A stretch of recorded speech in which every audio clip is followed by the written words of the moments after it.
Coming up on Lawmakers, Lieutenant Governor Casey Cagle's charter school legislation passes the Senate. A bill that could lead to a shorter school year is introduced in the House. And legislators take on some basketball athletes that are way out of their league. Those stories and more are coming up next. This is Lawmakers, your source for all the news from under the Gold Dome. Here are your anchors, Wandy Lawson and David Zelski. Good evening, everyone. I'm Jesse Freeman. David Zelski is on assignment. Also in tonight's program, a look back at the third legislative week of the 2007 session. And an in-depth interview with CapitolImpact.com's Tom Crawford. But first, our top story tonight, Lieutenant Governor Casey Cagle's charter school system legislation clears the Senate. The first of Lieutenant Governor Casey Cagle's education initiatives passed the Senate today. Senate Bill 39 allows local school systems to operate under the charter school concept. Senator Dan Weber, who sponsors the bill, explains. It's been a great honor for me to be asked by our Lieutenant Governor, the President of this body, to help craft language that will put in words the Charter System Act in accordance with the Lieutenant Governor's vision and plan for education in the state of Georgia. I want you to know that I share his passion and enthusiasm for this 100%. This could be and will prove to be, I'm confident, the start of real education reform for the state of Georgia. The Charter System Act allows a local school board, a local system, to petition to the State Board of Education to be a charter system. In exchange for entering into that contract, agreeing to perform according to the performance standards in the contract, that charter system will get a waiver from all state regulations, rules, and laws. Each school in the system then becomes a system charter school. This is a new model where we move away from the current model, which is a top-down model of management heavily laden with regulation and mandates. This model will promote bottom-up management where parents, teachers, and principals will be empowered. Senator Vincent Ford, who voted against the legislation, argued that Senate Bill 39 would exempt participating local school systems from following the state's class size requirements. The bottom line is Senate Bill 39 would exempt charter systems from any class size requirements that we have passed over these many years since 1187 and post 1187. But I don't think we need to be in a posture now of exempting charter systems or any systems from those class size requirements. There are waivers that have been given by the state school board and Board of Education, and those exemptions probably should be given. But to exempt systems from those classroom size requirements is probably is not a good idea. It's not probably a good idea. It's not a good idea. The Georgia Association of Educators reacted moments after the vote, saying they have concerns with Senate Bill 39. Lobbyist Jody Grogan says under the charter school system, teachers would lack many of the protections they currently have. Well, you could be a teacher in a school system today. Let's suppose that that system does decide to become a system charter. Then those protections and safeguards that you had yesterday are now evaporated. You've lost them. There's one other minor part of the bill, I think. Some may say it's not so minor. And that is that when the petition to become a charter is in current law has to be approved by a majority of the teaching staff at the school.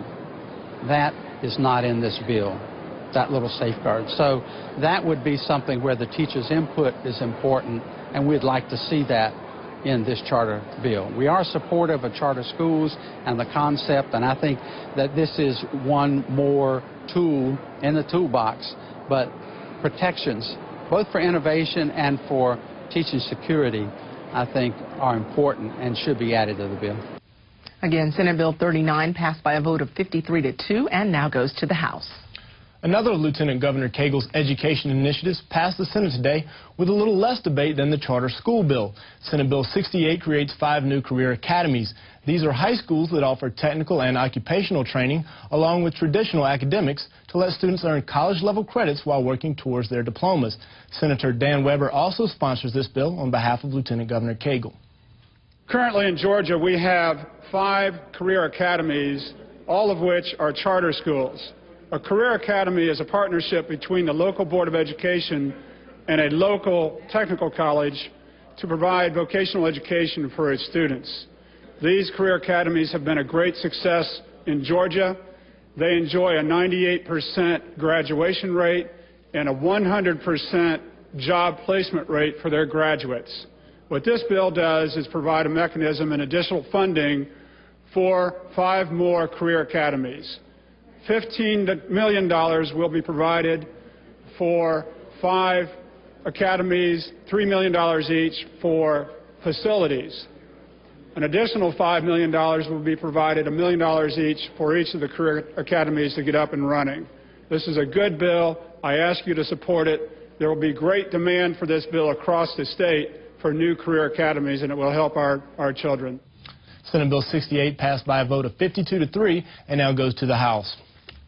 Lawmakers introduced a couple of bills this week that have generated a lot of talk around the Capitol. Lawmaker Sandra Parrish joins us with more. Sandra. Jesse, one of those bills, House Bill 282, would actually shorten the school year by 10 days if local school systems chose to do so.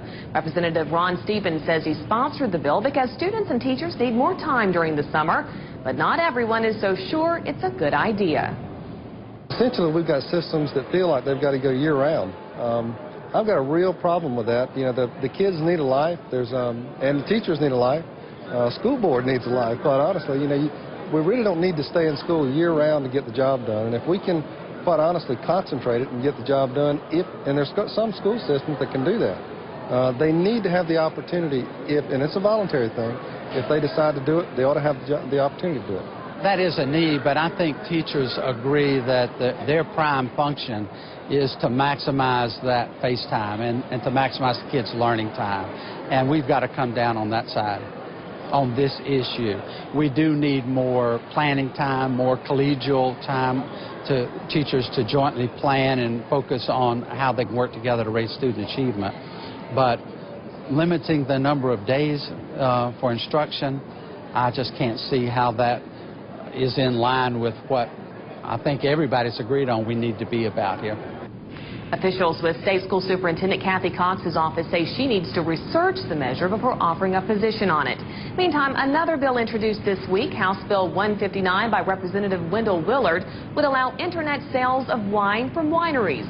Under current law, you must physically go to a winery where you can have up to 5 cases shipped home.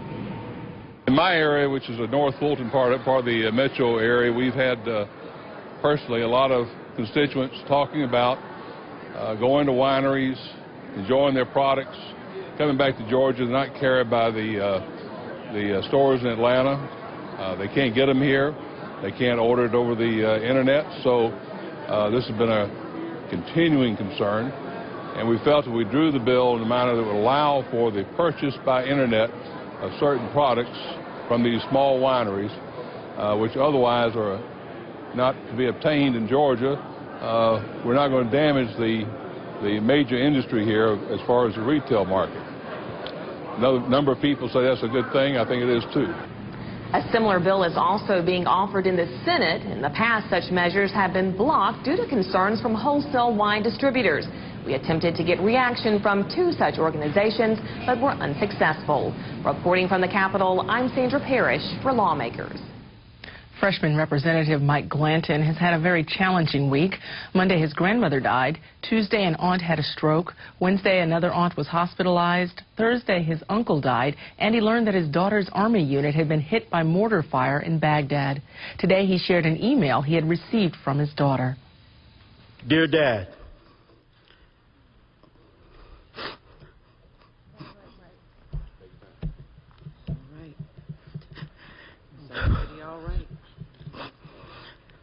I hate to tell you things like this, but I don't know how to feel. Last night, I was out with my friends at the airfield, talking, waiting for their chopper to come and to pick them up to finally go back home, when we got hit by a mortar. One of my friends pushed me out of the way, praise God, and into safety. But two of my friends were hit. I cannot stop crying, Daddy.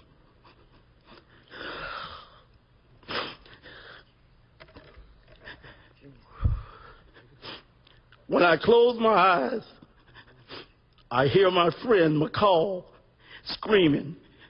He can't feel his leg. And seeing all the blood on his uniform. I hear Milton screaming, "Don't leave me." When I close my eyes, I see the flash of the mortar landing in front of my eyes. I have been on bed rest for today, and I have to go to see the medics tomorrow to take some kind of medications. I am being monitored because they are thinking of sending me to our main base. I don't want to come off like some wimp, Dad. I can't leave my troops out here. I can't leave my troops out here, but I am scared to leave my room. Maybe I just need some time. I don't know. I just want to tell you that I love you and to keep you informed of my help.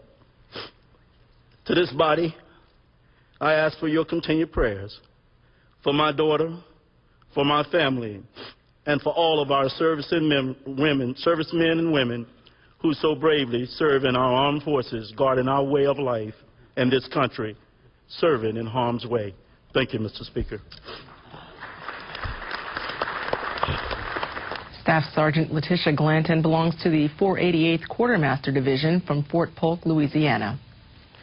In other House news, a clarification of the Open Records Act was adopted. Representative Jill Chambers explains the need for House Bill 39. A couple of years ago, citizens in my district sued DeKalb County because the county had entered into a contract that contained a confidentiality clause. In that lawsuit, the county used that confidentiality clause and the exception in this language to say that the federal government required this confidentiality. They further argued that these records were not subject to disclosure. The Attorney General issued a legal opinion, and DeKalb Superior Court granted summary judgment that these records should be disclosed. This is not a new law. House Bill 39 simply clarifies the language in the Open Records Act so that only records specifically required by federal statute or regulation shall be kept confidential. House Bill 39 passed 166-0 and moves to the Senate. The House also passed House Bill 81, changing the licensing fees for shrimp boat operators. We licensed the charter boat fishermen captains, and it reduces their license from $400 to $25 and makes it an option as to whether or not they're covering the fishermen aboard their boat. $400 a year gives them unlimited numbers of fishermen that they can carry on their boat. 150 allows up to 6. House Bill 81 passed 158-3 and moves to the Senate. Finally, the House agreed to drop some outdated Department of Agriculture fees because the cost of collection is more than is collected. House Bill 105 passed 157-5 and moves to the Senate. Also today, former Department of Economic Development Commissioner Craig Lesser was honored today in the Senate for his accomplishments while serving. I appreciate this moment, especially having my mom here. A lot of people have worked very hard to bring this state to where it is today. Many commissioners before me and many of you every single day during my term as commissioner have been supportive of our department and of me personally. And the leadership here, particularly Chairman Chip Pearson and previous chairman of the committee, Jeff Mullis, have just been extraordinary supporters, as each and every one of you have been. Later in the Senate, Senator Jeff Mullis took the well to introduce Senate Bill 44, which offers additional training programs for Georgia firefighters. The main purpose of Senate Bill 44 brought to us again by your firefighters, is to develop and offer, in conjunction with the Georgia Fire Academy, a program of training for fire chiefs, fire officers, chief officers who desire to become fire officers, to include but not limited to instruction on subject of leadership, development of planning skills regarding personal supervision, oral, written, communication, business management, success management, and other curriculum items that are important to the firefighters. Senate Bill 44 passed by a vote of 54-0 and now heads over to the House. Well, it's time now for a wrap-up of our legislative high points. On Monday, the governor's plan to relieve the income tax burden from Georgians 65 and older was introduced in the House. The Senate agreed to cap the interest owed on property tax appeals at $150 for the government and the taxpayer. Came from a constituent who was in an issue debating the value of his building in Savannah, won that debate, and the state had to pay, or the local government had to pay his taxes back to him with interest, but the interest is capped at $150. But if you have to pay interest to the government, you're paying 12% a year. So this bill, we started off trying to make it equal. Closing the funding deficit in the Peach Care for Kids insurance program was on the minds of many legislators. I want to ask us if we would be willing to support a $19 million effort to bring more fishing to Georgia when we have 270,000 children who could face losing Peach Care. It is a major issue. It is about a $60 million expense to the state of Georgia if Congress does not fund this February 15th. Senate Minority Leader Robert Brown introduced his proposal to raise the hourly minimum wage in Georgia to $7.25. With inflation, the real dollar amount of the minimum wage has actually decreased. I'm generally reluctant for government to set the price of anything, including the price that's paid for labor. And in an exclusive Lawmakers interview, House Speaker Glenn Richardson said ethics charges are being filed for political gain. The media gets the complaints before we even get them filed.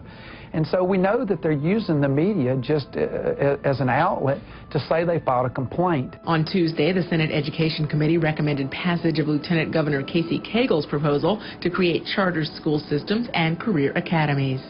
You know, we introduced this last year, and I understand that many of my colleagues, certainly on the other side of the aisle, could have thought it was election year politics.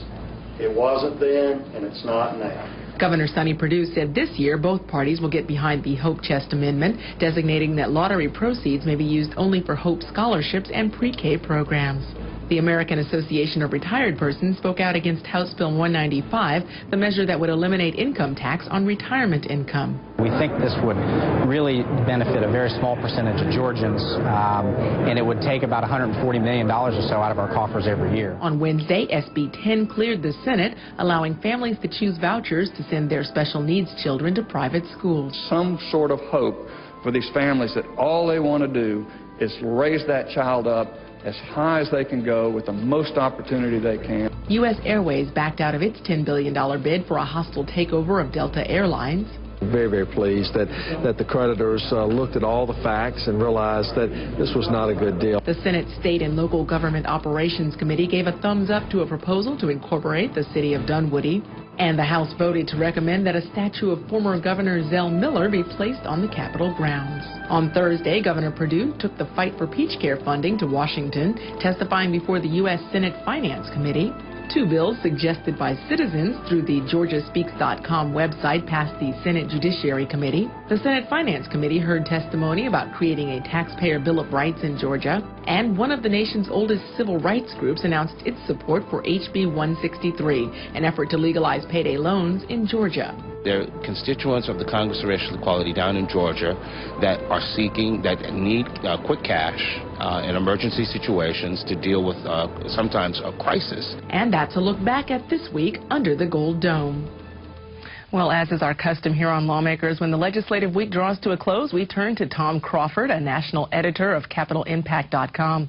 I had a chance to talk to Tom earlier today, and I started by asking him about the passage of Senate Bill 39.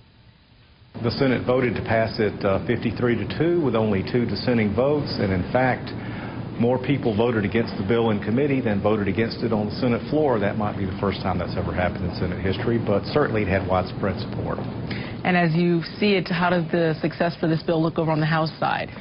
It might have a little more difficult time getting through on the House side, but it's hard to vote against an argument that we need to try something different. We need to try to improve the educational system in Georgia when right now I think we rank in the bottom 10% on some of the test score performances. So I think it'll get through in the House, maybe by not as wide a margin as in the Senate. Everyone has been talking, of course, about the Peach Care shortfall in the insurance program for kids. Mr. Perdue, of course, in Washington, the governor going to testify yesterday before the Senate Finance Committee. He made a very good argument for the fact that Georgia does need a lot of help on this, as do 16 other states that have the same kind of funding shortfall. And he put the point across that 270,000 children, mostly from working class families, will lose their health insurance coverage as early as March if Congress doesn't help them with some money. So it's hard to believe that the federal government won't give them some assistance here. The only question is, when will they do it? Well, one measure that seems to be heating up a little bit, House Bill 163, to revitalize the payday lending industry here in the state of Georgia. Yesterday, a member of the Congress of Racial Equality came down from New York, and they're making a big case for this as potentially a civil rights issue. The argument they make is that if you don't allow payday lending, then people in lower income neighborhoods, especially some African American people, won't have access to credit. And that's not a bad argument to have, but at the same time they're proposing to charge such a high interest rate and put such onerous conditions on these loans that you wonder if they're not hurting the folks who borrow money more than they're helping them. But certainly it's an argument that can be made. We saw also that the Senate Minority Leader, Robert Brown, was introducing a measure trying to raise the state minimum wage. We've seen these efforts in the past. How does this one look to you in terms of its ability to fare? I don't think it'll go anywhere. A lot of the Republican leadership has already said they don't like it. As a practical matter, it doesn't apply to that many people anyway. It's only those who wouldn't be covered by the federal minimum wage law, and it looks like Congress is about to raise the federal minimum wage for the first time in a decade, I think. So it's a nice gesture, but I don't think it will be able to pass in the current atmosphere. And we're on the verge of a 3-day legislative recess, giving everyone a chance to work on that appropriations. The 2007 amended budget still waiting to come to the House floor. That's right. They hope to get it finished up Monday, Tuesday, Wednesday of next week so that they can vote on it on the House floor perhaps by next Friday. Again, hanging over everything is, what do you do about Peach Care, and can we count on the federal government to give the state the funds it needs? Because if the feds don't, the state may have to do something drastic there. And we've seen also coming from the House side a lot of proposals for how to reform the tax system here in Georgia. One of them, Governor Sonny Perdue's proposal to eliminate the income tax for seniors coming through, but a lot of other tax proposals out there as well. There are so many of them I couldn't even begin to list them all.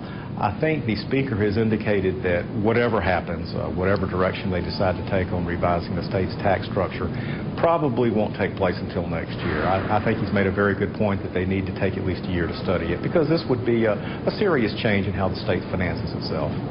And then we also have another special event being scheduled for February 10th, a family day, a chance for citizens around the state of Georgia to come down and see how things happen under the Gold Dome. That's correct. They may have to lock down the Capitol like they did 2 years ago if too many people come, but fortunately there's Georgia Public Television, which will be broadcasting the event live, as I understand it, and I know you folks will bring the event to a lot of different people that day. Well, we look forward to that, and as always, a pleasure talking to you, Tom Crawford of CapitalImpact.com. Thank you. A group of House members teamed up across party lines yesterday afternoon. They weren't working on legislation. They were trying not to lose by more than 50 points to an all-star basketball team. The team consists of the best players from the American Adapted Sports Program, and they had a decided advantage. Politicians play basketball before, and they're always bad. But put them in a wheelchair and they'll sink to new lows. All things considered, the ASP kids have no intentions of making it easy. We might just a little bit. I don't know. Nah, we ain't gonna take it easy. The wheelchairs were new to the politicians, and so the ASP team had to teach them a few things.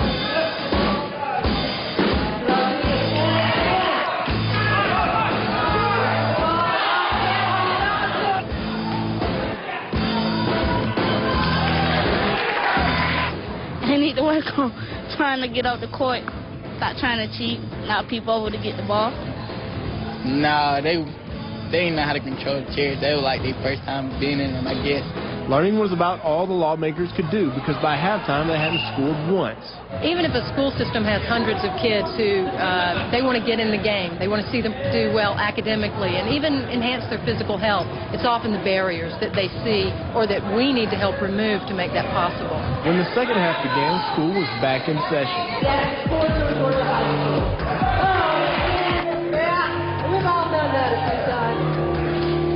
All right, comes to the ball, looking for a teammate, passes it over to Shayla. The game ended up in the predicted blowout, 31-2. Our state legislators are some of the most powerful people in Georgia, but today's game gives them the opportunity to take a little perspective on power. It does us well to get out and of the confines of the walls of the Capitol and see real people and real needs in the community. The kids had a little fun at the grown-ups' expense, and they can learn while having fun. It makes me feel good because I get to play a sport that nobody else can, and if they say something, just ignore them. They feel very good and excited to play, be able to play with us. It makes me feel really happy because I get to express myself. Well, I gotta tell y'all, it's fun. It's pretty fun. You need to try it out yourself. Now, everyone seemed to have a lot of fun at the game yesterday. The ASK program is across the state now, and many young people's lives are being touched by that association. Both Bev Vaughn and Tommy Storms do a tremendous job with it. And continuing our sports block here on Lawmakers, while you're watching the Super Bowl on Sunday, pay close attention to the Georgia-grown turf grass that's covering the field. When the man known as the Sod Father was honored by the General Assembly earlier this week, a strange thing happened on the way to the Capitol. He was going to bring to you today something that he's awfully proud of. When you watch the Super Bowl on Sunday, that grass you'll see on the field is not grass grown in Florida. It was grass grown in Georgia.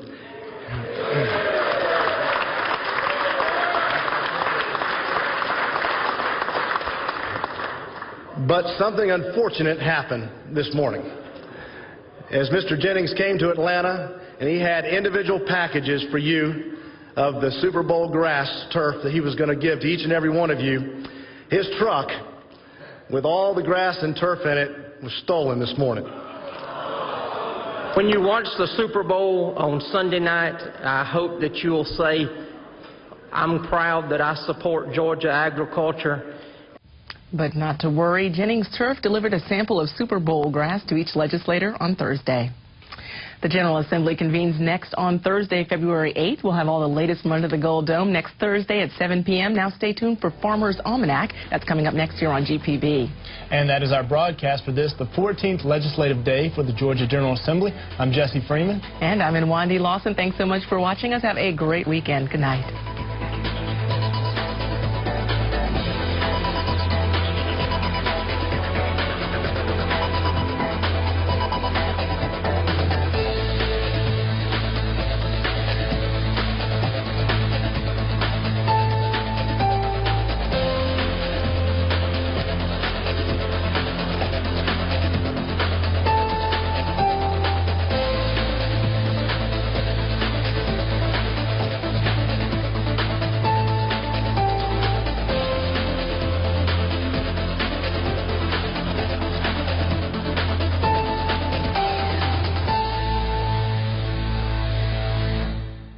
This has been a production of Georgia Public Broadcasting.